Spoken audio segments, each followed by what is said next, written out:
So today's topic is unforeseen gifts of recovery, and this was Lewis's idea.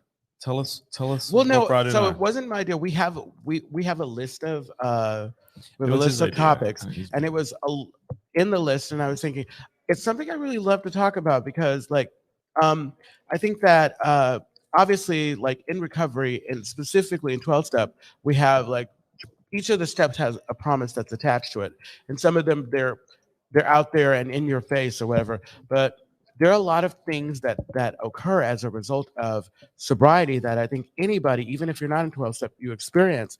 And those are the things that really kind of like keep me like solid and remind me that I'm doing the right thing. Yeah, and so while we're having our discussion today, if you have any thoughts or experiences with unforeseen gifts of recovery that may have, something you just weren't expecting that you have no doubt in your mind is connected to recovery, we'd love to hear about it. Absolutely. And so I feel like, for me, a good place to start is that I like this idea. I like this topic because I have, especially recently, I keep having these moments where I'm like, oh my God, it's only because I'm sober. It's only because I'm sober that I'm having this dinner with people. We were at a dinner a couple days ago and it was just remarkable. It was so jovial. Everyone's talking and laughing. The food was bomb. Yes. A group of people who very likely would not have come together were it not for recovery. And I thought that was pretty cool. You think that we wouldn't have come together? That group of people? Okay, maybe. Just think about our lives, okay? Just in general, like if you think about the people who are in recovery. You don't know my life. Okay. No. Did you want me to answer this question? Go ahead, answer the question. So like if you think about recovery, right? Especially recovery spaces, like as adults. Okay, when you're younger, how do you make friends? You make friends because you're surrounded by the same people at school, or as an adult, sometimes it's like people at work, right? So in recovery, we come from so many different walks of life, so many different experiences, etc. And it's through the rooms or through like fellowship that we end up in each other's company and we end up hanging out. And so were it not for those like situations, we very likely would not have come together. You're right. It's a beautiful thing. And I had this conversation a week or so ago. Like, I think that, and this ties in nicely to the topic. Like, I think that, say I were to move to San Francisco, like I did. I moved to San Francisco. And if I'm not a naturally outgoing person, or if I don't know how to be with other people, trying to find your people, your tribe or whatever, is that easy. And if you try to find it at the bar, you're going to find people, but you may not find, those who you don't find the healthiest relationships. Okay, I want to start there. Yeah. That's such a good point, right? Because I thought, like, when I was drinking and using and I was at the bar and we were like talking about it, I thought my connections were so deep. You know what I mean? I'm like, oh, we're hella bonding, blah, blah, blah, blah, blah. Absolutely. But when you were sober, those connections weren't there. There were you know what I mean? I thought they were nowhere to be found. They were nowhere to be found. Or if they were like super surface level. You know what I mean? And I want to qualify, they served me well. I needed them. And so I don't want to discount any of the connections that I had, but unfortunately they were fleeting. They were fleeting. I appreciate what you just did there because and I'll explain what I mean. So a lot of times I think like when we talk about drugs and alcohol, we talk about like, oh, it was bad for me and I destroyed my life, and for the most part, that is very true for a lot of us. Yeah. And I think like maybe the thing that a lot of people don't talk about is like, actually for some of us, it was fun. Yeah. For some of us, it did give us something that we needed. Right. And I think for me, the difference between those moments when it was fun and not is that at some point it became unsustainable. Yeah, you know absolutely, what I mean? Absolutely. At some point. And so it's the same thing. It's like with the relationships and the friendships that I was like trying to build while I was drinking and using it, they just weren't sustainable. They were very fleeting. Yeah, exactly. They were very fleeting. Yeah. So no, and I was on that track. The friendships. What I was trying to get at is like, so I move here. I find these friends. They don't sustain. I'm not able to maintain them. But with program and recovery, I find these people kind of we're like it says in the book, we're like passengers on a ship. That's, we have this camaraderie, a sinking ship, because we're going down together, and we get to, if we want to, take those relationships deeper. But they're there. It's almost like you have this big emporium, this warehouse, and you get to pick your friends or whatever, and you get to decide if you're going to spend more time with them and whatever. But you don't have that option because, and mind you, I have a lot of friends from before who have shown up and come into the rooms, and we talked about how beautiful it was to have someone there that you recognize, because it made it comfortable, and then we were able to kind of rebrand our relationship, as you will. Yeah. I think the what's funny is that you were saying we're like passengers on a sinking ship, and then you paused and you said, and we can deepen those relationships. Yeah, we can deepen those. It sounded like, yeah, that was, I should probably keep that thought to myself. Well, no. Like, well, I understand. In my head, I was like, no, I understand what you. No, okay. So it's a sinking ship. Yeah, and we feel the same way. Whatever, we're going through this, we're having this moment of trauma together, or whatever. But beyond that, I think the other part of that story is that we like jump on the life raft. Yeah, we jump on the life raft. We want to be in the center of the life. Unless Rose is on the life raft, and then she won't let us on because there's not enough room. Yeah, I feel like we just messed up that story so bad. I think the note to self here is like, be clear about the stories before we come back. It's been a minute. Exactly. It was a great story. Thank you for that story. Okay. So I think like the other part of what you're saying is that for me, what was unexpected is that I didn't expect the level of depth of my friendships, or like, I don't want to say authentic, like the authenticity of my friendships, but that's certainly kind of like the best word that I can think of. Exactly. Is that I have very meaningful relationships, and for what that means to me is that people actually show up, like that people actually care about me. But they show up and they practice a honesty that like we may not have experienced before. Like, right. Like when a person gets to the point in recovery when they're able to set clear boundaries, like I respect that shit. Like when I tell you no, I don't have to give you a reason. It's just no. Yeah. I don't have to argue with about it. It's just no. Like I'm not doing that. Right. I'd like to explain it to you, but I'm not going to. Yeah. and that to me was like, wow, that's transformative, Yeah, I feel like I've been thinking about that too, about like a lot of the social situations that I've been in, is that there's like, what do I want to say here? So I'm thinking about like game night, for example, or if it isn't game night, maybe I'm like going out to a dinner, or there's like fellowship after a meeting. And there's this kind of grace that we give each other. For example, we were at a meeting not too long ago, and a mutual friend of ours was low-key out of pocket, and people were just very gracious. Yeah. They were just very accepting, where I'm like, wow, like look at the program really working, Exactly. And I never expected that. I never thought that like people could be together and be selfless and actually engage in what you earlier called like a labor of love. I think that's what you said. Yeah. But there is a bit of like a labor of love in some of the relationships that I find myself in. Exactly. Like it's just so it's very forgiving. I think that's the word I'm looking for, is that there's like a level of forgiveness and grace. Oh, there goes that word of grace. Yeah. But a level of like forgiveness and grace that shout out to Bonnie Grace. To Bonnie. Sleep Sweet Serene, was that her thing? Sleep Sweet, yeah. Sleep Sweet Serene. Yeah. Yes, exactly. Yeah. So there's I wrote down like peace of mind. I didn't expect peace of mind. Yeah. So before we started rolling, like before we turned on the cameras, I was telling Brandon and Lewis that when I first got sober, what I thought that meant was that I could only do cocaine. Right. That was like the extent to which I thought.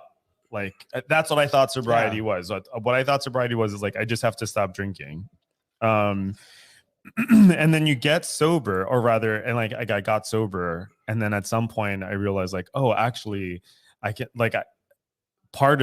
like one of the benefits or the unforeseen gifts of recovery was like, oh, I have peace of mind. Like it's not so loud in my head. I mean, it was still kind of loud in the beginning.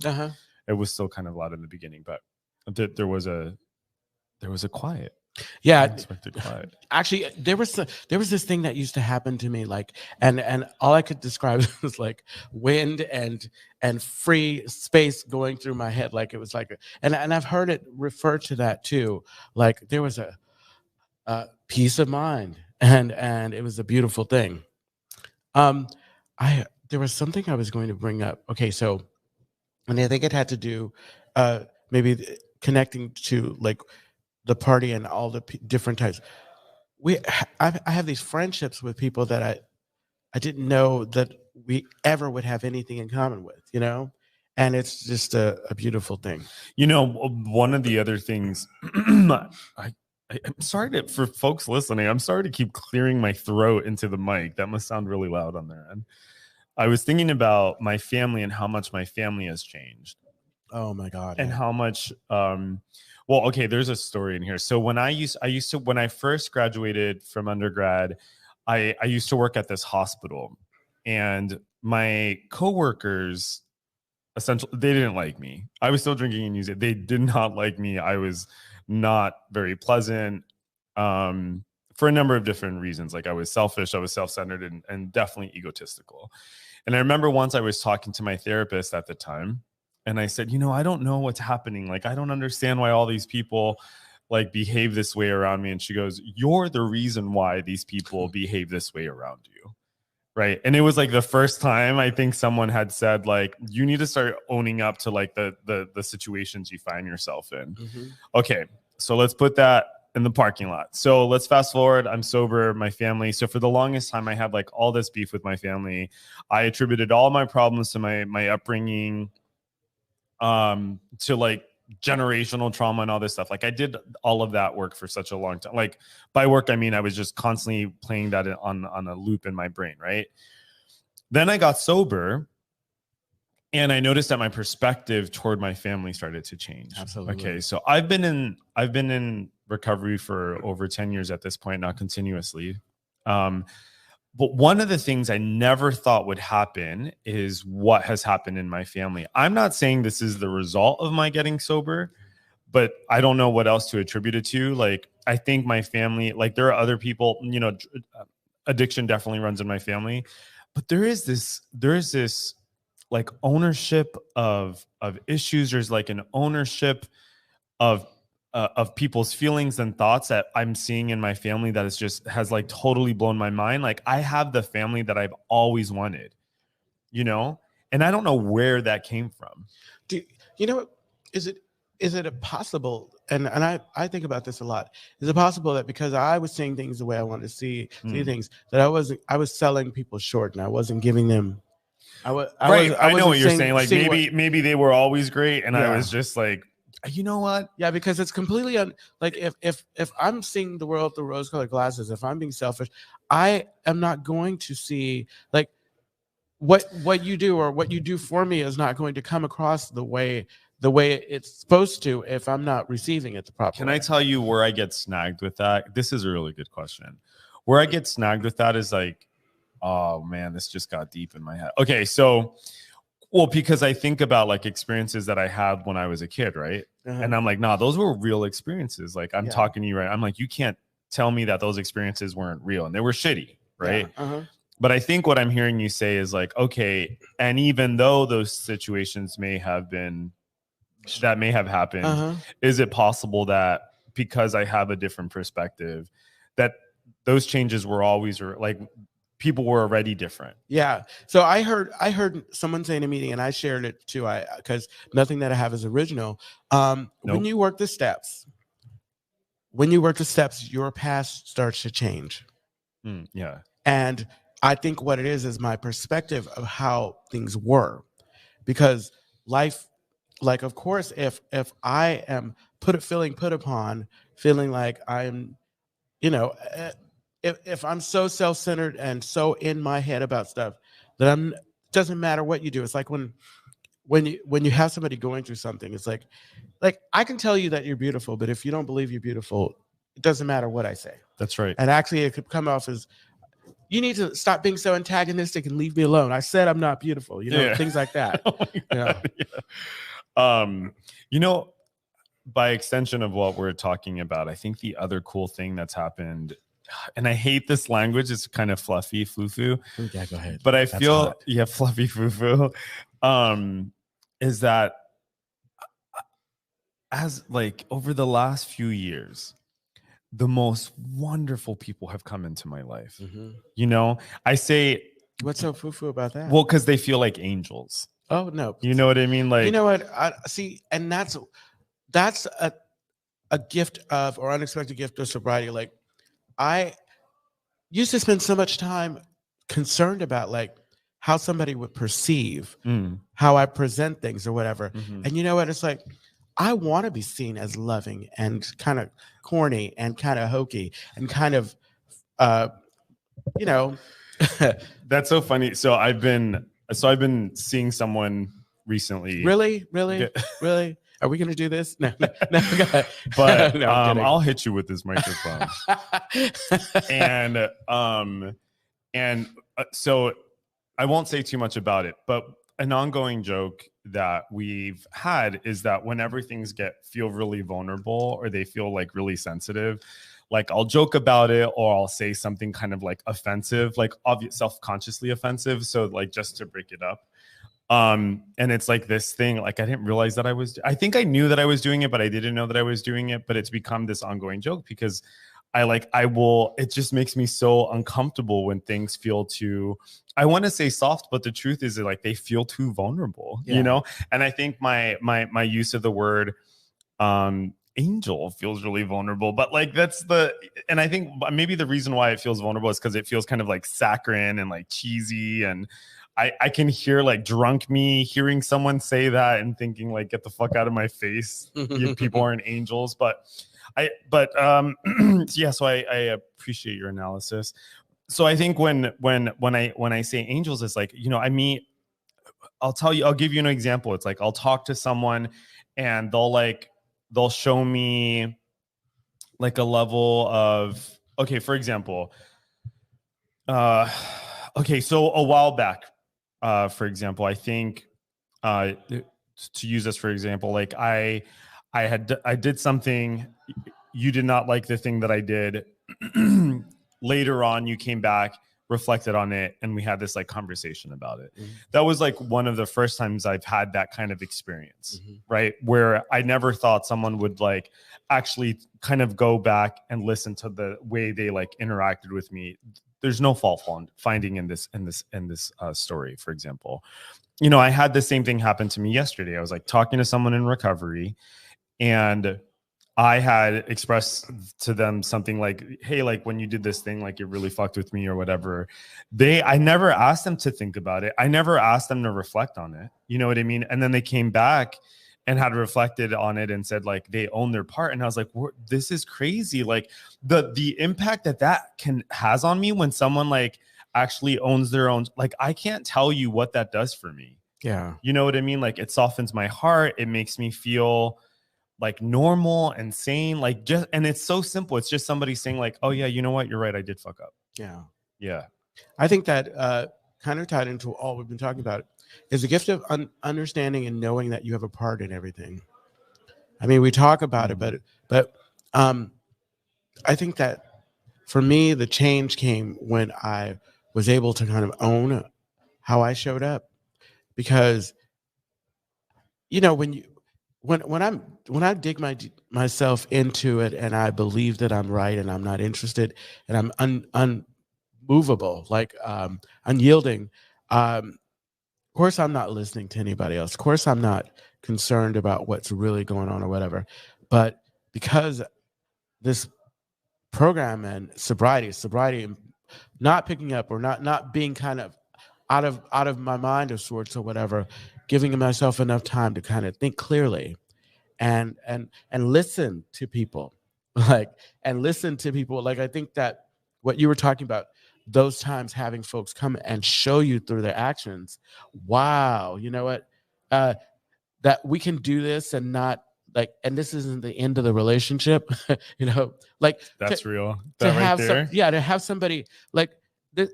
I learned the tough way that if I love the person, if I care about myself, I have to. What just happened? You just get stuck? No, it's fine. I have to say something. I have to say something in a loving way because I like to lead with love.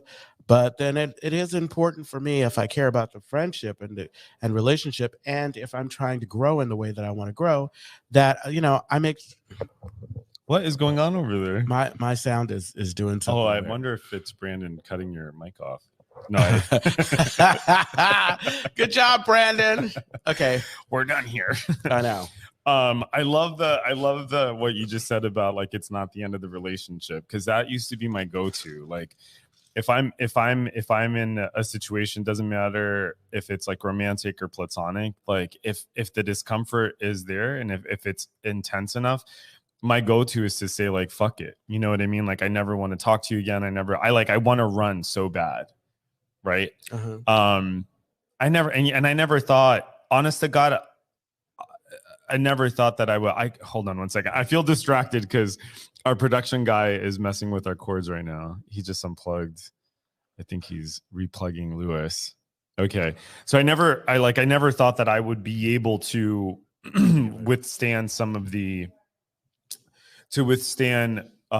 like difficult, hard, big feelings, you know, and that I would be able to get past them, because I think that was the big part for me, is that, okay, I might forgive you, but that shit would like be ingrained in my memory. And every time I saw you, I would think about it. And every time I was around you, I would be prepared for you to like upset me again. This is true. You know, another thing, and this is big on me. Like, I used to hear like quotes is like, you don't have to accept the invitation to every argument. And there truly are, like, there, as much as I want them to be there, no big deals. It's how I show up and how I kind of think about them. And I have been able to kind of step outside of situations. Like, great example. I have been gifted with this opportunity to sponsor other people and to be sponsored. And call it a coincidence, whatever, but I've found more than not that my sponsees have been in situations that parallel mine all the time. Yeah, I will do the work with my sponsor, and then all of a sudden, I'll hear them, and I'll be like, it is such a gift to be able to see a situation from more than one side. And in doing that, you get to practice compassion, because as much as I want to think that I'm always right or whatever, and if I don't try to take what the other person has into consideration, I may be doomed to continue messing up or having this connection over and over. You know, the thing that, not you drinking on the mic.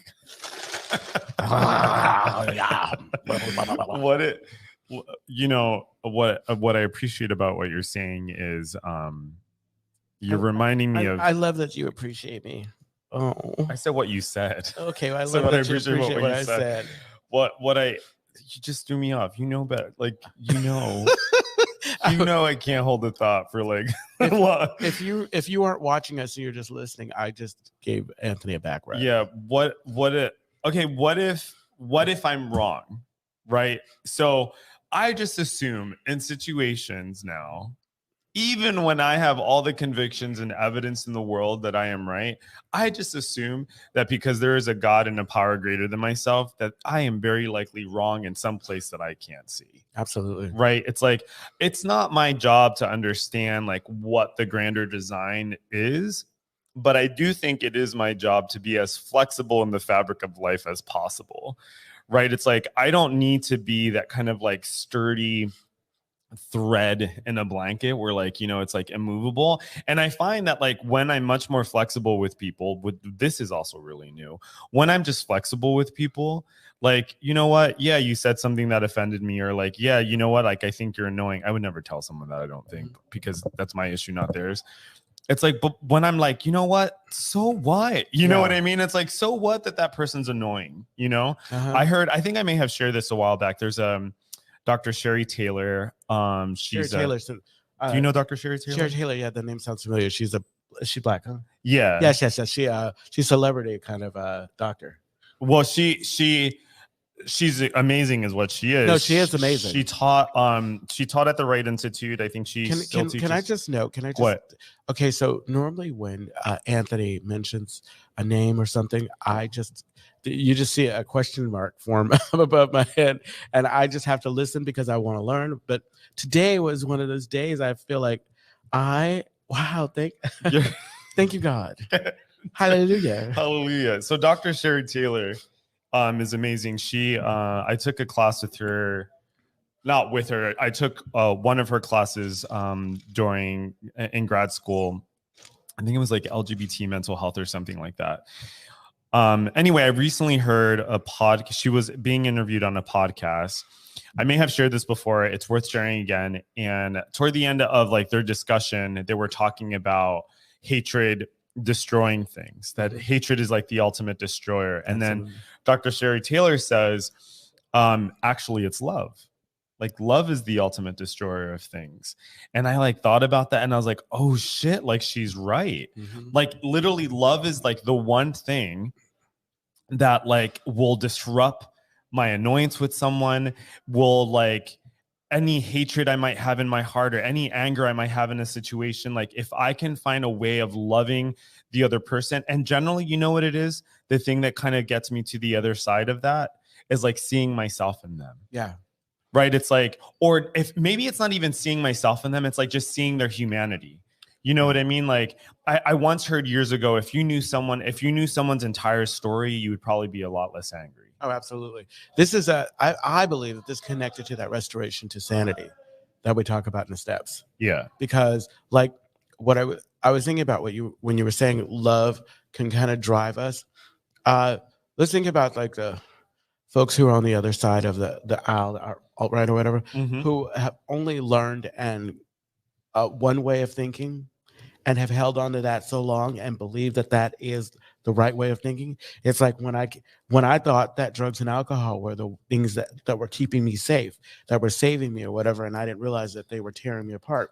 And it's only when I stop and try to, and you, like you said, try to see myself in the other person. Because I think a lot of times when you hear folks say how they stepped away from this hate, this, it was because they got to understand that the person that they so-called hated was no different than them. Yeah. And their things were, we were all just passionate about what we were passionate about. And that's right. Yeah. Yeah. I mean, that's one of the things that the Buddhists say, like that the greatest illusion is that we are different. Yeah. Like I remind myself all the time that like, the homophobic person that's living in Arkansas right now, that person loves their family. Absolutely. That person has like parents that they're connected to. That person has friends and loved ones. Right. And that, and I share humanity with that other person. I think one of the things that I get really kind of weary of, this happened years ago, like during when Trump won the first, that anyway, it was a dark day. It was, but the thing was that like I was in a classroom with people from all different political backgrounds. And there was this conversation about basically like, oh, we need to put a bunch of people on an island and blow it up. And I was like, hold up. Wow. Like we are talking about human life. And I'm not an apologist before people listening start saying shit like that. Yeah, exactly. I'm not an apologist. Like, I think, like I've said before, to stand in the gray is a luxury, and it's a luxury that like a lot of us don't have. But what I do stand on, like, is I stand on the side of the truth. And the truth is that like human life is valuable. Yeah. And that I have to be very careful about saying like, let's put someone on an island and blow them up, because there's no reason why like somebody on the other side of an opinion of mine might think the same thing about me. Absolutely. I think what it is like when you make statements like that in public, that's irresponsible. Of course. Right. Yeah, right. Like, yeah. I mean, when how you choose to live your life and your politics impact whether or not I can live my life, that's when I have a problem. Yeah. Right. So unforeseen gifts of recovery, I think, not to shoehorn that back in, but I think I didn't always believe this. No, exactly. You know what I mean? Like, I think that, like, you know, like, I know you and the horse you came in on. I know exactly, but I think like, you're sure the fact that we're having this conversation and that we treat this podcast like there are no outside issues. It's like like, for me, I'll speak for myself. It's like I get to have conversations and be open to kind of expanding my thinking on things. I'm not so rigid anymore. I think that it was probably harder for me. And the irony is I thought I was open. Oh, word. I thought, really, oh my God. Are you so open? I'm so open. I thought I was so accepting and non-judgmental. Yeah, exactly. I was the most unaccepting and most judgmental person. Yeah, I was telling you before. I realized that I absolutely had to go through what I went through to come out on the other end like this. I mean, it's like, yeah. Can I share something? Go ahead. Just this past weekend, I got to hang out with some people, and a bunch of them were new to recovery, either counting days or weeks or a couple months, right? And there was one person who was hanging out with us, who, a very funny guy. The exterior that, like, I guess my perception of him is like, oh, like emotionally impenetrable, like insensitive, blah blah blah blah blah, right? You name it. The way we all were basically in early recovery. But so, you know, we had this beautiful day. We like started with breakfast. We went to Great America. We had dinner. Sounds like so much fun. It was a lot. It was a lot of fun. And at the end of the day, he says, just earnestly, sincerely, he's like, I had so much fun today. Like, he's like, I feel connected to you guys. Like, I don't remember the last time I have fun like this, like sober and all this other stuff. I don't know what about hearing him say that, like, that shit, like, ooh, I felt it in my chest. You know what I mean? I was like, I felt so happy for him. And I think part of it for me was like, as I was listening, is like, oh, I remember how much pain and disconnected, like how much pain I had in my body and how disconnected I felt from other people. And to just hear this person who I know is early in recovery, who's been struggling, say like, oh, I felt connected. Like, I had a good time. Like, oh, that meant the world to me. Wow. That meant the world to me. That was beautiful. No, I was thinking that is something too. Like, when I think about, I always say one of the unexpected gifts for me of recovery is just the way you feel when somebody gets this. And, you know, as much as you want it for them, it's not until they make the decision, you know, they go through whatever they have to go through. And all of a sudden it's like, you see them and they transform and they start to do the thing, not because they're for other people, but they do the thing for themselves. I mean, when you get to that place, it's like, wow. And then that way you get to celebrate. Like, I don't show emotion all the time, but it's like, when I see somebody get up, get a chip, celebrating, and you see how excited they are and how much work they've been doing, that's like, wow, you know? Can I tell you? Go ahead. No, I'm just saying, wishing people well. Yeah. Can I tell you? So there was a time when I used to feel really like, if something was happening and I felt left out of it, right? I've had that experience before. And I don't know what it was. Maybe I had a dream or something like that. But basically what ended up happening is there was someone in the room who had, like, okay, very long story short, I had this dream. There was someone in the room who had this event. They didn't invite me to it, whatever. I don't even know them that well, right? But I had this dream that they had gone out and came close to like being murdered or something crazy like that. And I remember waking up and feeling like, oh my God. Like, I remember feeling scared and, I'm feeling emotional just thinking about it. Like, oh my God, like I would never wish that on them in a million years, you know? And so fast forward to like times when I felt like I've been disconnected from things. My sincere, like I don't know where this came from either. It's like the fact that like people are getting together and they aren't fucked up or like ruining the world. I'm like, you know what? I could not be happier that these people are alive. Yeah. And I especially like, I try to get back into that frame of mind. Like when I'm annoyed by someone, I'm like, bro, like that person could be like dead right now, but instead they're in this room and they're annoying you. Thank God. You know what I mean? Like, thank God that like the worst thing that's happening in the world right now is that they're annoying you as opposed to like causing havoc or in some DUI or like any other number of things. I think the other thing I wanted to say is if there was, I've been thinking about this a lot too, is like, if there's like one thing like that I could give the newcomers, just like a glimpse of what it feels like to be free from pain, like the emotional kind of like chaos, the like cognitive mental chaos, like just like a break from that, and a break that comes from like not drinking or using, but from being connected to other people in recovery, etc.